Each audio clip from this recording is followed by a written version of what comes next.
Na hello mindenkinek! Ezt évek óta sem mertem megtenni, amit most meg fogok tenni. Ide bejönni. Gyerekek, ide soha nem merészkedtem ide eljönni. Csöpp egy kis, csak elég sok feledére van.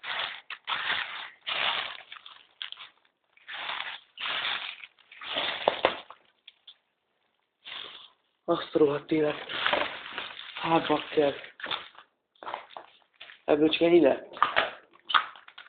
Ott egy pincerész, nem látszódik. Cigarettacsikketet látok itt a földön.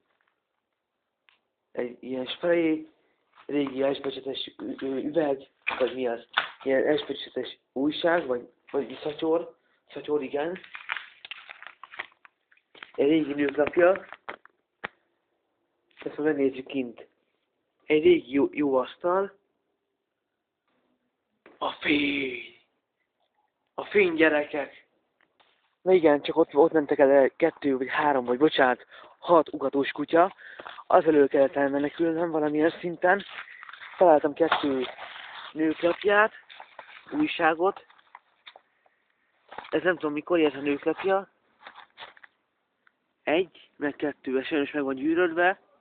De jó lett volna, gyerekek, hogy találtam volna egy lokál újságot, azt már nagyon régen kihalt a lokál már nincsen. A újságokban, de majd lehet, hogy majd vissza fogok ide jönni, vagy videón kívül, és megnézzük, hogy esetleg mi van még itt. Ami izgalmas, érdekes. Tudom, csak mondom, hogy csövesek hajlítalanok aludtak itt még 15 éve. Amikor engem babakocsival toltam a nagymamám, akkor még itt aludtak a csövesek szerintem. Csak a szemetüket hagyták ott. Meg asztalokat. Ilyesmi. Sziasztok!